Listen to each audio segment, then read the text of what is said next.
δεν μπορεί να παρακολουθήσει τις εξελίξεις. Άρα νομίζω ότι η παρουσία σήμερα εδώ είναι ένδειξη ότι βρισκόμαστε σε μια παρέα ανθρώπων οι οποίοι δηλώνουν τη διάθεσή τους για αλλαγή. Σε όλα αυτά τα θέματα και ίσως στις ημερίδες ομιλίες που βρίσκεστε, είναι σημαντικό να ανταποκρίνονται ή να βλέπετε, να καθρεφτίζετε αυτά που υπόνονται σε πρακτικό επίπεδο. Προτείνω λοιπόν, αν κάτι από όλα αυτά που θα συζητηθούν σήμερα, αν σας αφορούν ή σας προβληματίζουν, να κάνετε κάτι. Υπάρχουν μια σειρά από πράγματα που μπορεί να κάνετε και φυσικά το πιο απλό είναι πάντα να το κουβεντιάσετε. Κουβεντιάστε με τους ανθρώπους που είναι δίπλα σας, τους συναδέλφους σας, φέρετε το σε επίπεδο σχολείου, σχολικής μονάδας, συμβούλων ή ειδικών. Όταν τα θέματα αφορούν στα παιδιά, υπάρχουν ιδιαίτερες άμυνες που αναπτύσσονται τόσο στους ακροατές, θα λέμε, όσο και σε όσους ανθρώπους ασχολούνται με αυτά. Γιατί τα παιδιά μας είναι κάτι πολύ ιδιαίτερο. Είναι οι άνθρωποι που οι γονείς θέλουν να προστατεύσουν και να βοηθήσουν την ανάπτυξή τους. Υπάρχουν πάρα πολλές ενοχές και σκέψεις και άγχη που κατά κάποιο τρόπο περιβάλλουν όλη τη διαδικασία ανατροφής ενός παιδιού. Και από την άλλη, ένας εκπαιδευτικός είναι σε έναν διαρκή σχεδόν έλεγχο. Σκεφτόμουν για την περίφημη αξιολόγηση, ότι στην πραγματικότητα οι εκπαιδευτικοί βρίσκονται διαρκώς κάτω από μία πίεση, είτε άμεση είτε έμεση, από έναν έλεγχο διαρκή, τόσο από τα μάτια των παιδιών και των γονιών, όσο και από την ίδια τους την αυτούπαρξη. Άρα λοιπόν, έχουμε υπόψη μας ότι μόλις κάτι θα αφορά ένα παιδί και αυτό ξεφεύγει κατά κάποιο τρόπο από τα δεδομένα μας ή την ευκολία με την οποία μπορούμε να το χειριστούμε, είναι δεδομένο και λογικό να αυξάνεται το άγχος. Τόσο του ανθρώπου απέναντί μας, παιδιού και οικογένειας, όσο και το δικό μας άγχος, σαν εκπαιδευτικοί. Πιστεύετε ότι υπάρχουν προκλήσεις στη ζωή του εκπαιδευτικού το 2014 στην Ελλάδα? Λοιπόν, για να σας βάλω σε μια διαδικασία να σκεφτείτε ότι δεν είναι κάποια προβλήματα, αλλά στην ουσία όλη η ζωή σας είναι μέσα σε αυτή τη διαδικασία. Θα σας πω ότι απλά ας ξεκινήσουμε από το πιο επίκαιρο, δηλαδή ότι σαν κρίση το λειτουργήμα του εκπαιδευτικού δέχεται ιδιαίτερη πίεση και θα έλεγα μάλιστα ότι είναι από τα επαγγέλματα που εκπροσωπούν τις επιπτώσεις της κρίσης στον ελληνικό πληθυσμό. Η αβεβαιότητα, η οικονομική δυσχέρεια, υπάρχουν απίθανα πράγματα αυτή τη στιγμή. Έτσι, υπάρχουν εκπαιδευτικοί με πενιχρό μισθό, οι οποίοι με την οικογένειά τους είναι υποχρεωμένοι να μετακινούνται, να νοικιάζουν σπίτια, αλλαγές δομών και προγραμμάτων, επιπτώσεις στους ίδιους μαθητές της οικογένειας, ευερεθιστότητα, εκνευρισμένοι άνθρωποι, στεναχωρεμένοι άνθρωποι. Σκεφτείτε όμως και γενικότερες αλλαγές που συμβαίνουν, έτσι, τις πολιτισμικές και πληθυσμιακές, άλλες οι απαιτήσεις ενός εκπαιδευτικού δεκαετία του 80, άλλες σήμερα. Αλλαγές των απαιτήσεων και των προσδοκιών από μαθητές και γονείς.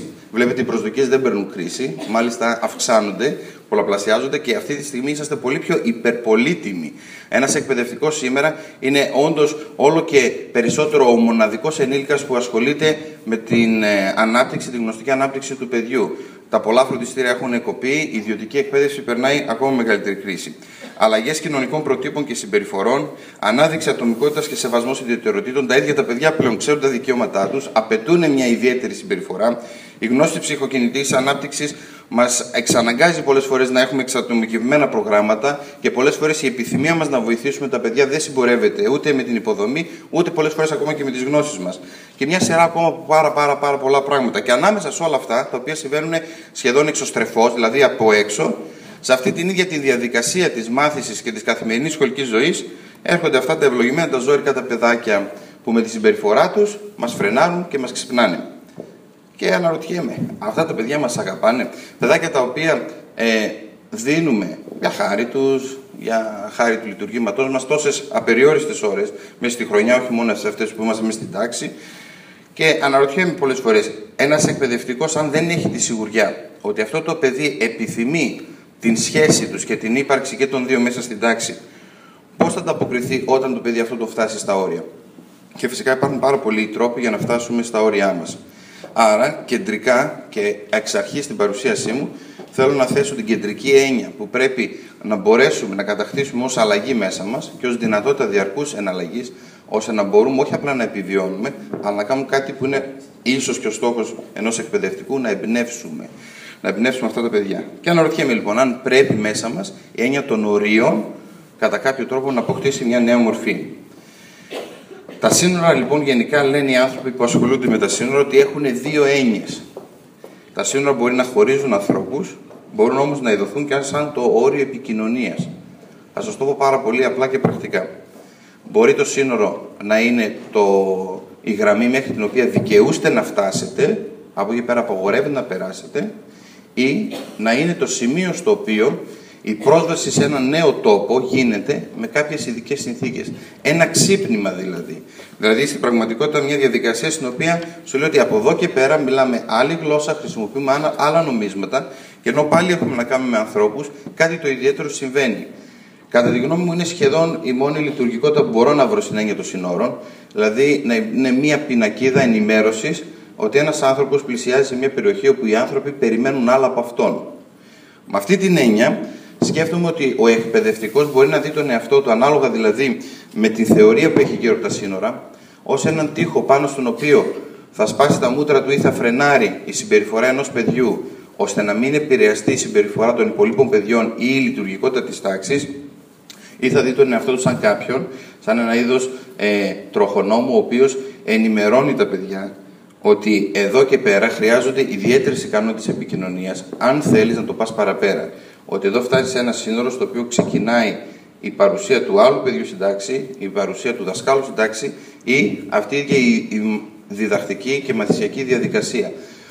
Οπότε σε εκείνη την περίπτωση είναι ένα ξάφνιασμα του παιδιού, ότι στην πραγματικότητα έφτασα κάπου που κάτι πρέπει να αλλάξω, ενώ στην άλλη περίπτωση εκπαιδεύουμε ένα παιδί να έρχεται και να χτυπάει πάνω του και στην ουσία ξεκινάει ένα ατέλειωτο παιχνίδι ανταλλαγής δυνατοτήτων, όπου το παιδί προσπαθεί να τα βάλει με τον εκπαιδευτικό και ο εκπαιδευτικός με το παιδί να δουν ποιος από τους δύο θα νικήσει. Αν το όριο αυτό τελικά θα σπάσει ή αν θα γίνει αξιοσέβαστο από το παιδί.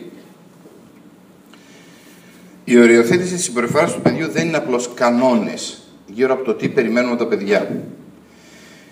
Στην πραγματικότητα, η οριοθέτηση είναι μια πολύ μεγάλη διαδικασία που, όπως για τα παιδιά έτσι για τους ενήλικες, είναι σε μια διαρκή εξέλιξη και εναλλαγή.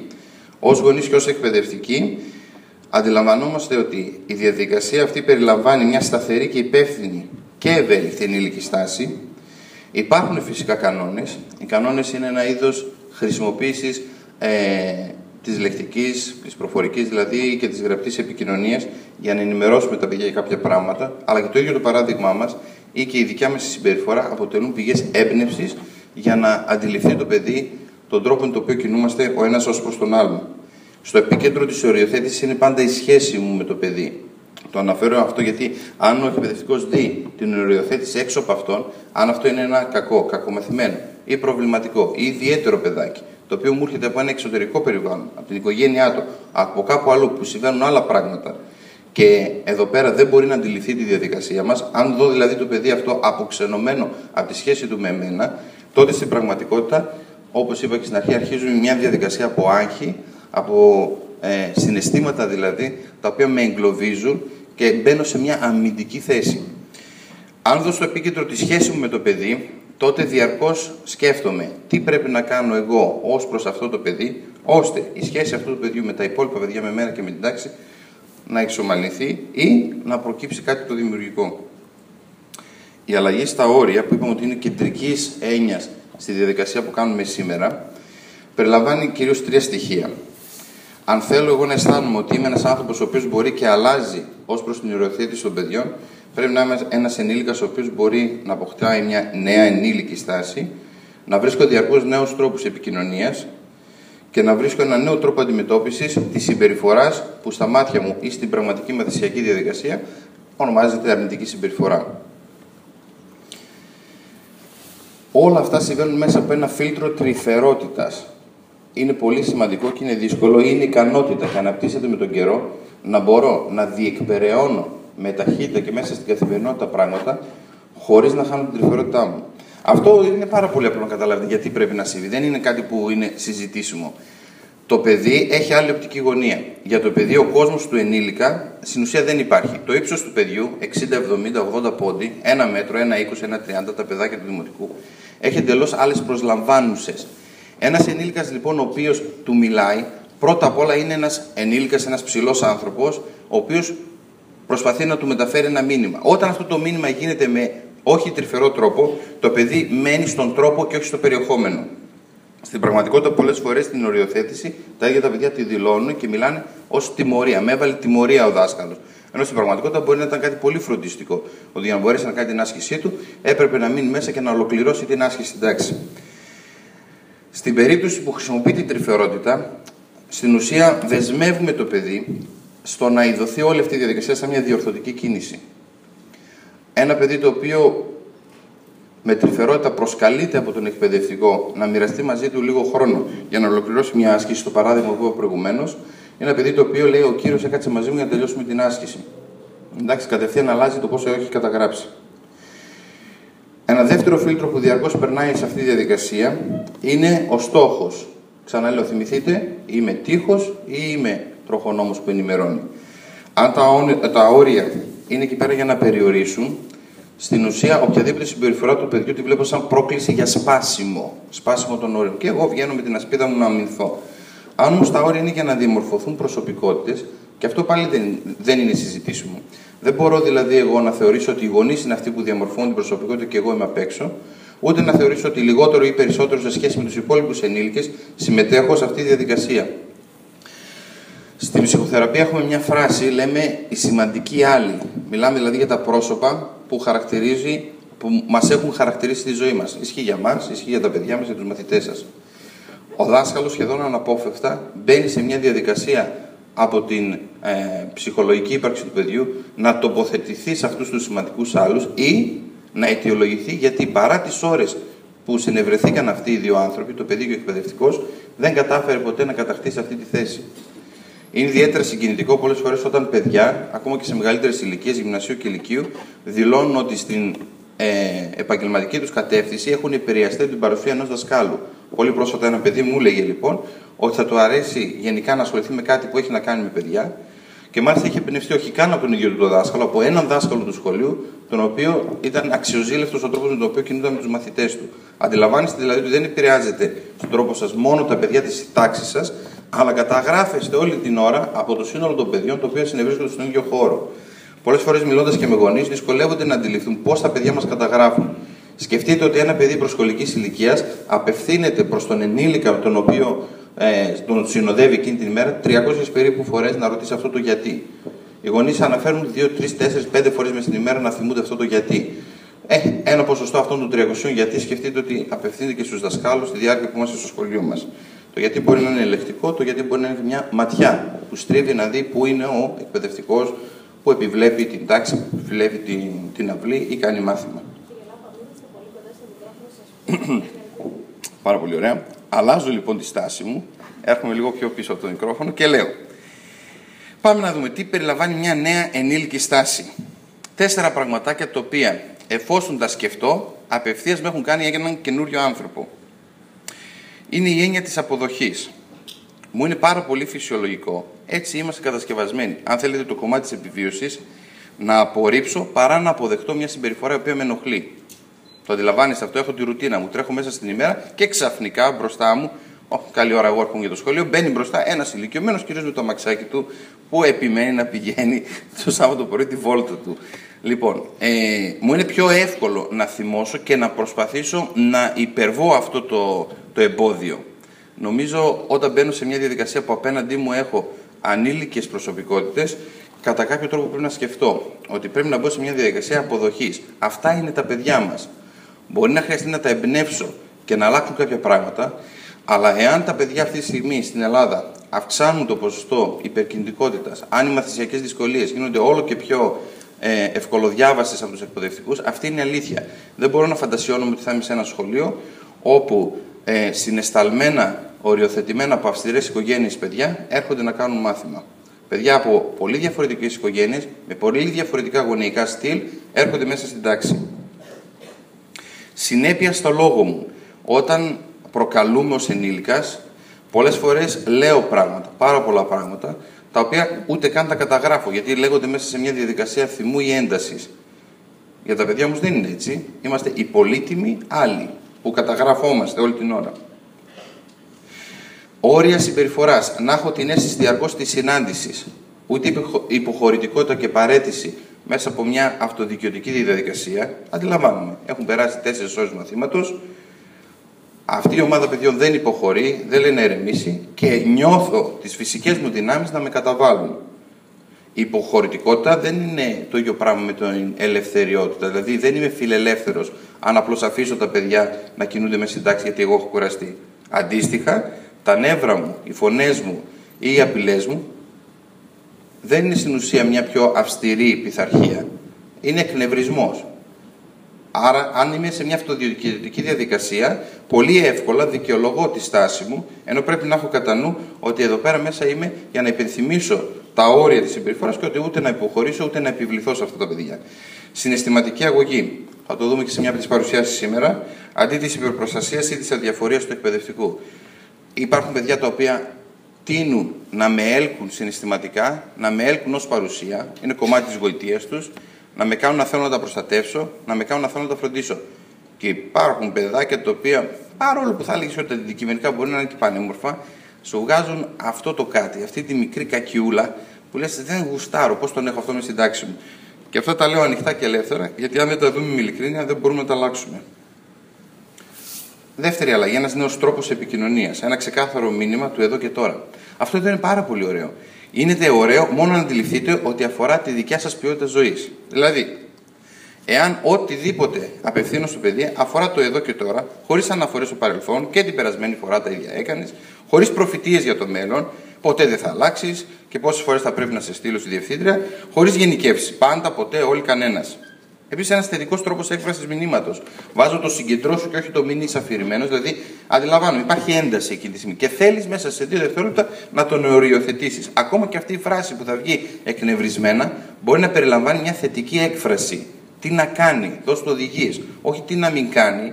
Δεν υπάρχει περίπτωση ένα αναστατωμένο παιδί να σκεφτεί ότι θα περάσει ένα μικρό τεστ, να βρει από όλες αυτές τις αναλλακτικές τη συμπεριφορά που θέλει ο εκπαιδευτικός. Πείτε του τη συμπεριφορά που θέλετε. Τώρα είναι η ώρα που καθόμαστε. Μετά είναι η ώρα που θα σηκωθούμε. Αποφυγή των αρνητικών ρόλων. Πολλές φορές ζητάω τους εκπαιδευτικούς μέχρι το 2ο-3ο μήνα της τάξης να έχουν κάνει μια καταγραφή των παιδιών, των δυνατοτήτων τους και έτσι σε μια τελευταία στήλη να βάλουν και τι αισθάνονται για αυτά τα παιδιά. Αν αντιληφθείτε ότι έχετε αρχίσει να βάζετε ταμπελάκια πάνω από κάποιο παιδί με αρνητικό ρόλο, συζητήστε το και με τον διευθυντή σας, με τον συνάδελφο, γιατί θα σας ακολουθήσει αυτό το παιδί ολόκληρη τη χρονιά. Και τέλος, καθρέφτισμα. Πολλές φορές, αν δεν ξέρω τι να κάνω, τουλάχιστον καθρεφτίστε. Είσαι όρθιος, φωνάζεις και δεν αφήνεις τα υπόλοιπα παιδιά να κάνουν μάθημα. Για να σκεφτούμε τι πρέπει να κάνουμε. Μου έχει δώσει δευτερόλεπτα, μου έχει δώσει χρόνο σκέψης. Ένας νέος τρόπος αντιμετώπισης αρνητικής συμπεριφοράς. Και εδώ έχετε επίσης ένα ζήτημα που αφορά ολόκληρη μας την ζωή, όχι μόνο την καθημερινότητα του σχολείου. Ξανά, αν αντιληφθείτε ότι αυτό αφορά εσάς και εσείς βγαίνετε κερδισμένοι, υπάρχει περίπτωση να το υιοθετήσετε. Υπάρχουν πολλοί τρόποι για να ενισχύσεις ή να απαγορεύσεις μια συμπεριφορά. Με τι να ασχοληθούμε καταρχήν, με τα θετικά ή τα αρνητικά πράγματα. Τα παιδιά μέσα στη διαδικασία του τρόπου ζωής και ειδικά σε κοινωνίες με κρίση έχουν μάθει ότι γίνονται σημαντικά και ενισχύεται αυτή η σημαντικότητά τους όταν κάνουν κάτι αρνητικό, κάτι στραβό, κάτι που δεν περιμέναμε. Συνήθως με αρνητική χρειά. Αυτό γίνεται από μια διαδικασία που ανήκει στον χώρο της επιβίωσης.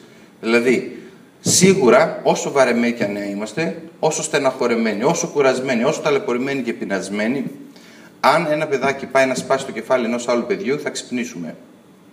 Σίγουρα και αν ακόμα και αυτό είναι too much για μας και δεν έχουμε τη διάθεση να ασχοληθούμε, την ώρα που θα κλάψει ένα παιδάκι θα συνέλθουμε.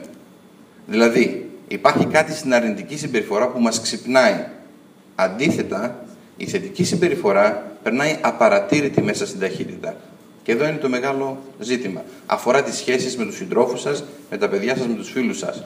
Ένας εκπαιδευτικός ο οποίος αντιλαμβάνεται ότι καθημερινά μπορεί να εξασκηθεί στο να ανιχνεύει θετικές συμπεριφορές και όχι να στοχεύει στην αρνητική, είναι ένας άνθρωπος ο οποίος έξω εκεί γίνεται ένας πάρα πολύ ευχάριστος, γουστόζικος και εγωιτευτικός άνθρωπος. Γυρνώντας στο σπίτι, σκεφτείτε τι λέτε πρώτα στον άντρα σας, στη γυναίκα σας. «Ω χαμάν, ήταν μια μέρα που ο τάδε μου τάσπασε», ή γυρνάτε και λέτε «Τι καταπληκτικό, ρε εσύ, αυτός που κάθε μέρα, δηλαδή κάθε ώρα τον είχα όρθιο και τον κυνηγούσα, σήμερα σηκώθηκε μόνο μια φορά». Είναι δώρο σε εσάς αυτό, δεν είναι τέχνασμα επιβίωσης. Ακόμα και όταν χρειαστεί να φτάσω στη διαδικασία της τιμωρίας, γιατί τελικά συνέβη κάτι τόσο σοβαρό, προκλητικό, που δεν μπορώ να διαφορήσω, δεν μπορώ επίσης να έχω τα εργαλεία εκείνη την ώρα να το δουλέψω, σκεφτείτε το εξής. Εγώ προσωπικά δεν έχω κανένα πρόβλημα με τις τιμωρίες. Και Και δεν έχει να κάνει αυτό με το γεγονός ότι στην Αγγλία που εκπαιδεύτηκα, ακόμα οι άνθρωποι χρησιμοποιούν κάποιες βικτωριανές αρχές.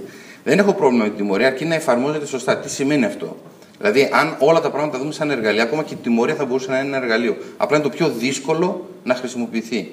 Μια τιμωρία για να είναι πετυχημένη πρέπει να είναι προ-συνεννοημένη, να είναι αντίστοιχη της έντασης της συμπεριφοράς, να αρχίζει και να τελειώνει στο ίδιο κομμάτι της ημέρας, γιατί αλλιώς απλώς νευριάσατε ένα παιδί το οποίο θα γυρίσει αύριο να αντεκδικηθεί.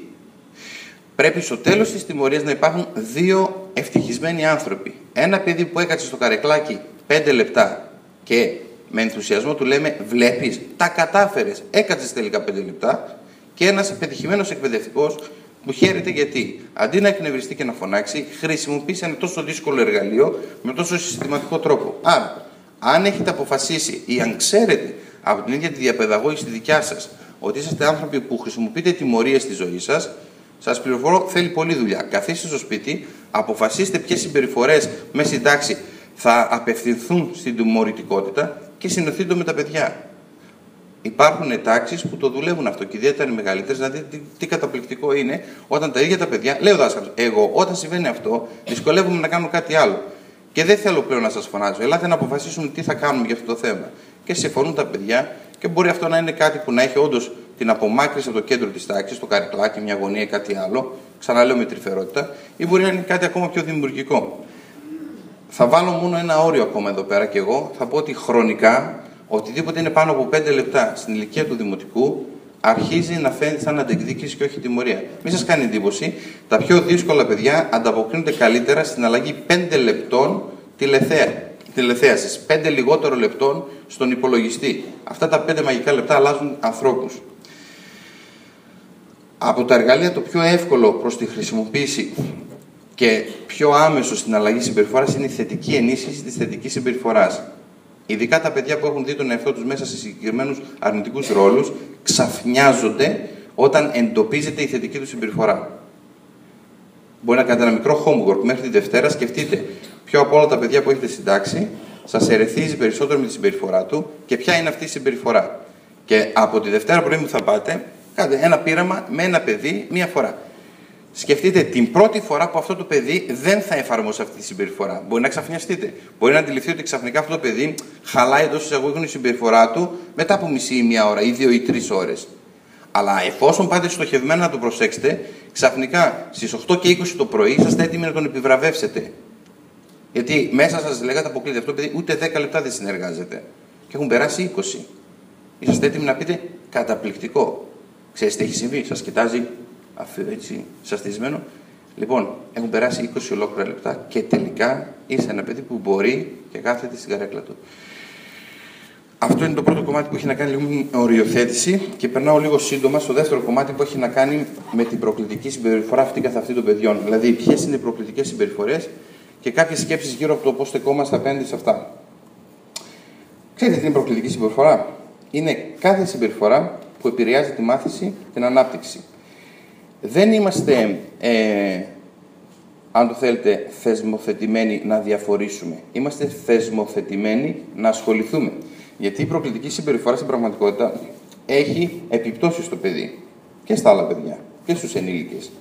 Αυξάνει τον κίνδυνο για μετέπειτα κοινωνικά προβλήματα ή σχολική αποτυχία. Επειδή τα παιδιά είναι σε μια φάση που διαμορφώνουν χαρακτήρα και προσωπικότητα, ο τρόπος που θα σταθούμε εμείς απέναντι στην προκλητική συμπεριφορά θα κάνει αυτά τα παιδιά να δουν τη συμπεριφορά σαν κομμάτι του εαυτού τους ή σαν κομμάτι της συμπεριφοράς τους. Και αυτά τα δύο πράγματα είναι πολύ διαφορετικά, όπως ξέρετε, έτσι. Μπορεί μέσα μου να αγαπάω υπερβολικά έναν άνθρωπο και να είμαι ερωτευμένος, αλλά να μην μπορώ να το δείξω. Μπορεί να είμαι ένας γονιός ο οποίος γουστάρει, που έχει ελεύθερο χρόνο με τα παιδιά του, αλλά δεν μπορεί να παίξει. Τέτοιου είδους δεσμεύσεις και αγκυλώσεις στη ζωή μας έχουν ρίζες πίσω εκεί όταν κάποιος ενήλικας, γονιός, δάσκαλος, θείος, γιαγιά, παππούς, κάτι αρνητικό που κάναμε, αντί να το χρεώσει στη συμπεριφορά, το χρέωσε στην προσωπικότητά μας. Στο σχολείο, προκλητική συμπεριφορά είναι κάθε συμπεριφορά που προκαλεί ανησυχία στους καθηγητές. Νομίζω είναι αρκετά εύκολο το όριο. Κάθε τι που σας ανησυχεί, ασχοληθείτε. Τι μπορεί να περιλαμβάνει? Κοιτάξτε, μπορεί κάποιες φορές να είναι ξεκάθαρα, να είναι λεκτική, φυσική επιθετικότητα, να είναι καταστροφή, να είναι θυματοποίηση. Υπάρχουν εκπαιδευτικοί που συστηματικά και ντρέπονται να το μοιραστούν με τους συναδέλφους τους, είναι τα θύματα λεκτικής κακοποίησης ή πειράγματος από τα παιδιά. Πιο συχνές όμως από αυτές τις συμπεριφορές είναι οι εξής. Η καθυστερημένη προσέλευση. Να μην προσέχουν το διδάσκοντα. Σκεφτείτε πόσο απλό είναι λοιπόν ένα παιδί να τεινάξει τη διαδικασία στον αέρα ή να σας φέρει στα όρια σας. Υπερβολική συνομιλία. Η φασαρία με το στόμα και χωρίς. Όσο προχωράει η ηλικία, τόσο πιο expert γίνονται τα παιδιά στο να δημιουργούν ηχητικά ερεθίσματα μέσα στην τάξη, χωρίς να είναι εμφανή. Άρνηση για τις άσκησεις που μπαίνουν. Χαρακτηριστικά μου λένε οι συνάδελφοί σας ότι σε πολύ μικρές ηλικίες παιδιά αρνούνται να ανοίξουν βιβλίο, αρνούνται να γράψουν κάτι ή πολλές φορές γυρνάνε και εύθρασος δηλώνουν ότι δεν το έχω κάνει. Φεύγουν από τα καθίσματά τους χωρίς λόγο. Μάλιστα, όσο πιο γνήσια στοιχεία έχουν τα παιδιά, αν θέλετε, όσο πιο λιγότερο προκλητικά θέλουν να είναι, δηλαδή όσο λιγότερο επιτεδευμένα είναι, θα δείτε ότι σηκώνονται, κυκλοφορούν, χωρίς να δίνουν καν αναφορά στον ενήλικα. Σας δίνουν κάποια στοιχεία, δηλαδή, να καταλάβετε ότι αυτά τα περισσότερα δεν συμβαίνουν για να σας χαλάσει η δικιά σας ημέρα. Συμβαίνουν γιατί, για κάποιο λόγο, μέσα σε αυτό το παιδί κάτι συμβαίνει. Παρενόχληση όσων θέλουν να δουλέψουν, και ξανά λέμε ότι όσο μεγαλώνουν ηλικίες, αυτό είναι ένα φαινόμενο που τόσο αυξάνεται όλο και περισσότερο. Και η διαχείριση του προβλήματος είναι κάτι που μας δυσκολεύει όλους.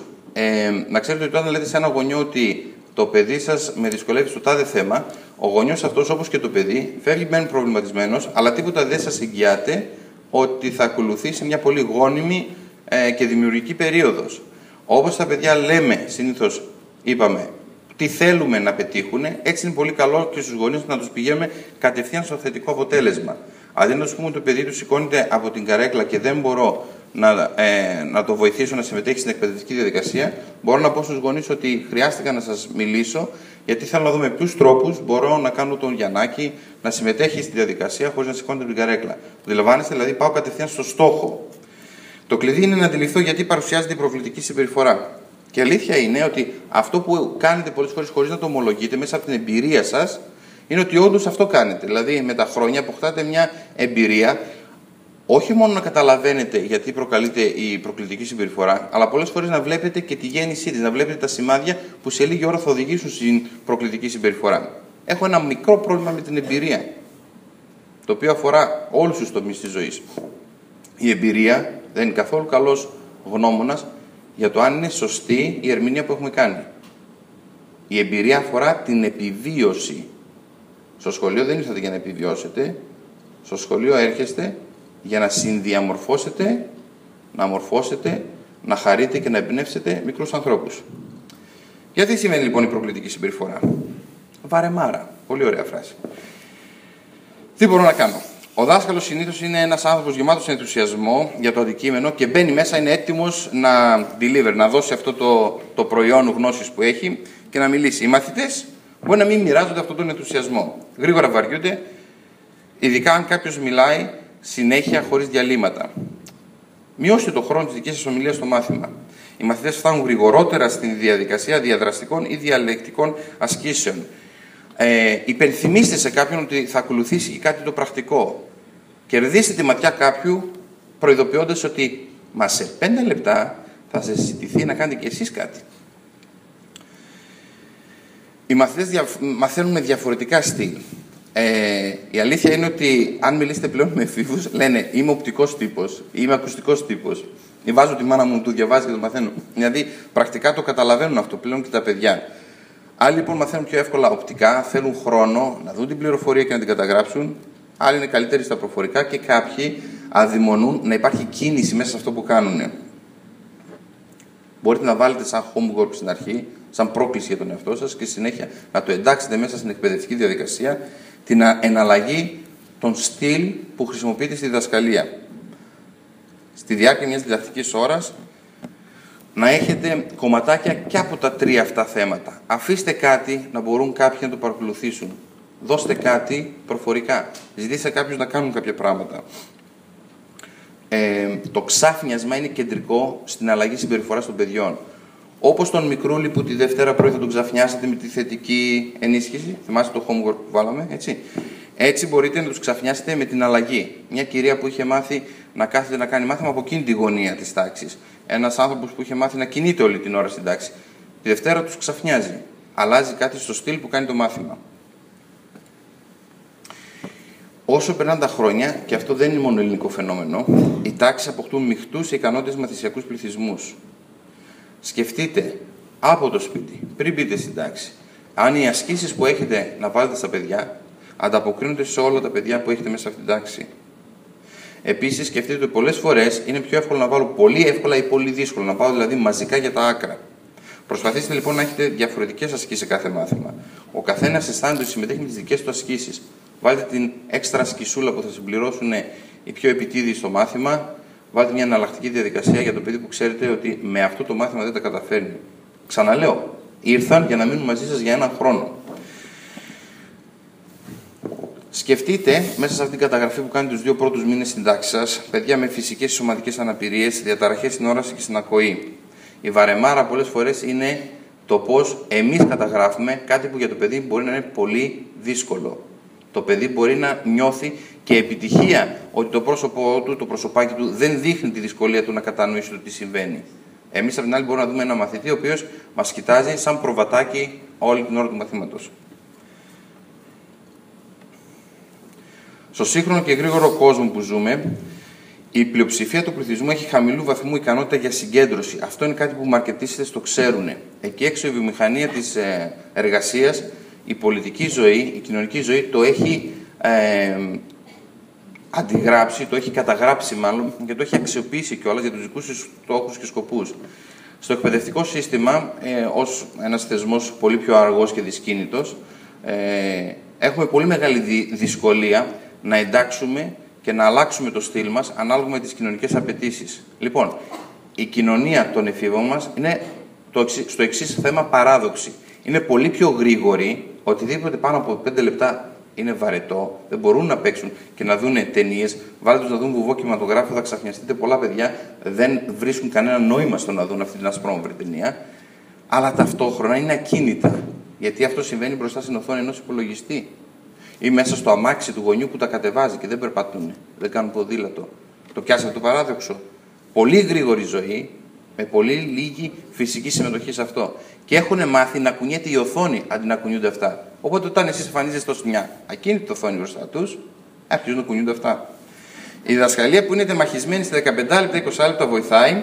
Εφαρμόστε όπου μπορείτε. Και τώρα, όπως λέμε, το κολπάκι με το διαφορετικό στυλ, το κολπάκι με τις διαφορετικές ασκήσεις, εδώ έχουμε και το κολπάκι με το διαφορετικό ρυθμό. Αργά, γρήγορα. Αργά, γρήγορα. Τους ξαφνιάζετε και τους προκαλείτε την προσοχή τους. Πολλές φορές οι δάσκαλοι μέσα από τη διαδικασία εκπαίδευσης στη δικιά τους χρησιμοποιούν ακαδημαϊκή ορολογία. Ξέρετε, για εμάς τους γιατρούς αυτό πολλές φορές είναι ένα κομμάτι που συναντάμε πολύ νωρίς στην καριέρα μας. Μιλάς σε ένα γονιό, είσαι σίγουρος ότι η μία ώρα που του έχεις δώσει για να εξηγήσεις την δυσκολία που έχει το παιδί του θα την αποδεχτεί με πάρα πολύ μεγάλη προθυμία. Μπορεί να χαρεί και που θα σε πληρώσει γι' αυτό, αλλά μετά από μία ώρα σου ρωτάει οπότε.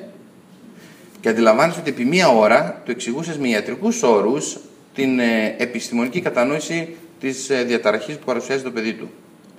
Το να μην χρησιμοποιώ ακαδημαϊκούς όρους ή το να έχω από πριν σκεφτεί σε τι επίπεδο θα μιλήσω, με κάνει έναν δημιουργικό δάσκαλο, ή εκπαιδευτικό, ο οποίος έχει πρόσβαση στα αυτιά αυτών των παιδιών. Τα παιδάκια, θυμηθείτε ότι είπαμε, καταγράφουν τον κόσμο από τη δικιά τους οπτική γωνία. Τα παιδάκια πολύ συχνά θεωρούν ότι ο ενήλικας που τους λέει κάτι ακαταλαβίστικο, τους επικρίνει. Θυμάμαι σε μια κατασκήνωση ένα παιδί που είχε έρθει και με είχε ρωτήσει τι σημαίνει μια λέξη, την οποία απλώς δεν την είχε ξανακούσει. Ήταν μια δύσκολη ορολογία. Και το παιδί αυτό θεωρούσε ότι τον έβριζε το άλλο παιδάκι. Κύριε, αυτός με βρίζει. Στην πραγματικότητα δεν του έλεγε τίποτα άλλο, τον είχε πει ότι είσαι πολύ λόγιος. Ήταν εκεί που έχω κάπου το κόλλησε τη φράση, κάπου το άκουσα το άλλο, και ήρθε το παιδί να του δηλώσει αυτό το πράγμα. Να είστε απλοί, εξηγήστε τι περιμένετε από τους μαθητές και εάν κάνετε τους μαθητές να καταλάβουν, είναι πολύ πιθανότερο να ακολουθούν και αυτά που τους ζητάτε. Αυτή η μεγάλη ιστορία με το τράβημα της προσοχής, πολλοί από τους εκπαιδευτικούς και από τους ανθρώπους που ασχολούμαστε με παιδιά νιώθουμε ότι ίσως έχει υπερβάλει η κοινωνία μας κάποιες φορές, ότι γιατί τα παιδιά να θέλουν την προσοχή μας, εάν δεν θέλουν την προσοχή μας, γιατί τα φέραμε στον κόσμο. Μαθητές με χαμηλή αυτοεκτίμηση, μαθησιακές δυσκολίες, δέπη, χαμηλή αυτοπεποίθηση, μπορεί να χρησιμοποιήσουν άλλου είδους συμπεριφορές για να τραβήξουν την προσοχή μας. Δεν έχουν μάθει να τραβάνε την προσοχή με θετικό δημιουργικό τρόπο. Έχουν μάθει ότι μόλις κάνουν τη σκανδαλιά, όλοι θα τους προσέξουν. Γνωρίστε γρήγορα την τάξη σας και κατευθυνθείτε πιο γρήγορα στον μαθητή, ο οποίος σε λίγη ώρα θα αρχίσει να προκαλεί την τάξη.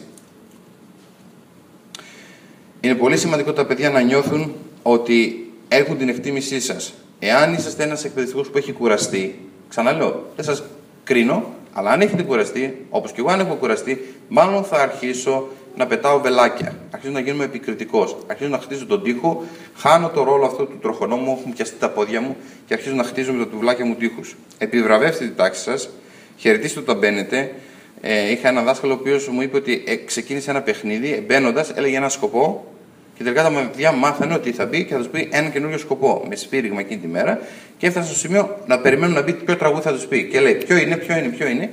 Τεχνικές έτσι και κολπάκια πολύ ωραία που βάζουν του ανθρώπου σε μια συμμετοχή. Ανακαλύψτε τα ιδιαίτερα χαρακτηριστικά ενός παιδιού και επιβραβεύστε τα. Έτσι νιώθουν ότι είστε μαζί του. Στην ίδια πλευρά, στην καθημερινή του πάλι. Τελευταίο κομμάτι: πώς μειώνουν τις συμπεριφορές αυτές. Αν βρω τι φταίει, μπορώ να ζητήσω βοήθεια για αυτό που φταίει. Σε λίγη ώρα θα ακούσουμε τις μαθησιακές δυσκολίες. Προσέξτε λίγο, κάποιος μαθητής μπορεί να πιστεύει ότι η δικιά μας παρέμβαση θα τους καταστρέψει τη φήμη. Ντρέπονται να ζητήσουν βοήθεια. Θέλουν να το παίξουν ό,τι μπορούν, αλλά δεν τα καταφέρουν. Πρέπει εγώ να πάω προς το παιδί και να μην περιμένω το παιδί να έρθει προς τα εμένα. Πολλές φορές η αντίδρασή μας ενισχύει αυτή τη συμπεριφορά. Ένα παιδί μπορεί να έχει στόχο να βγει από την τάξη. Εν τέλει, το να τον βγάλω από την τάξη δεν έχω κερδίσει τίποτα. Εάν δεν καταλαβαίνουν τις ισχύσεις στο σπίτι και δεν βοηθάνε και οι γονείς, θα προσπαθήσουν να βρουν δικαιολογίες. Ένα παιδί που επανέρχεται διαρκώς με δικαιολογίες. Σκεφτείτε, κάτι τρέχει. Σκεφτείτε εναλλακτικές ασκήσεις. Ένα παιδί που λέει πάντα Μα δεν μπορώ. Δώστε του κάτι διαφορετικό, να τον ξαφνιάσετε. Σκεφτείτε αν το παιδάκι είναι μεταναστάκι, αν το γνωστικό επίπεδο στο σπίτι, η γλώσσα που μιλά στο σπίτι είναι διαφορετική. Οι μαθητές πολλές φορές διασκεδάζουν κουρδίζοντας τον καθηγητή. Εγώ θα έλεγα προκαλούν, αγχώνουν και αγχώνονται όταν κουρδίζεται ο καθηγητής. Κάποιες φορές στη θέα ενός καθηγητή που ενοχλείται και που διοργανώνεται, τα παιδιά νιώθουν απροστάτευτα. Είσαστε ο ενήλικας της τάξης. Είσαστε αυτός που με φυσικό τρόπο, μόλις ακουστεί ένα μπαμ στην τάξη, θα στραφούν για να το κοιτάξουν. Είναι απλό παράδειγμα. Αν εδώ πέρα τώρα ξαφνικά ακουστεί ένας ήχος, γυρνάτε να κοιτάξετε προς τον ήχο, είσαστε ενήλικες.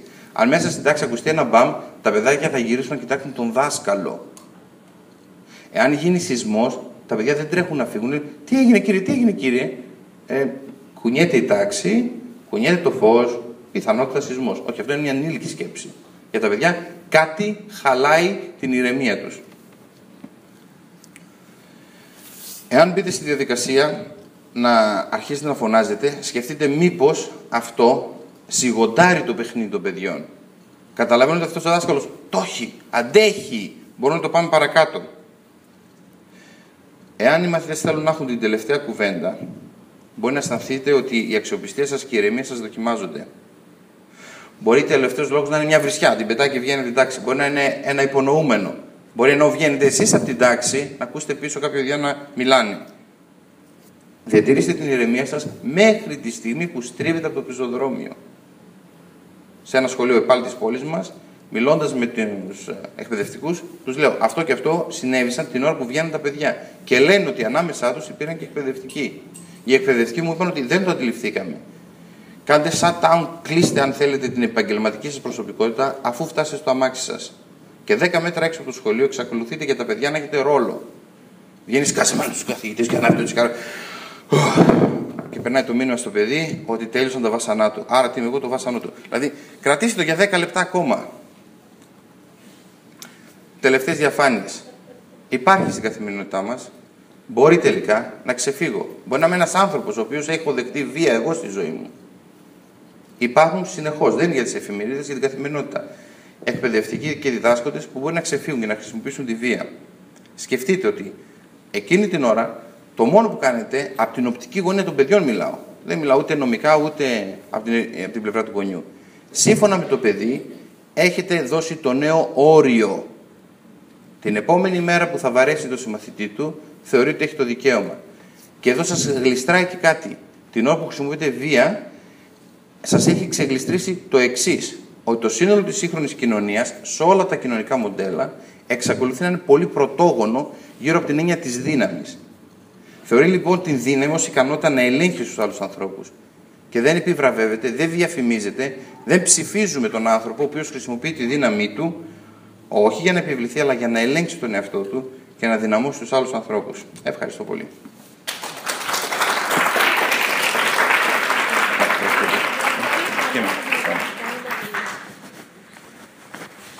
Ευχαριστούμε πάρα πολύ τον κύριο Λάκο. Θα ρωτήσω πάρα πολύ ενδιαφέρον όλα αυτά που θα καλέσω στο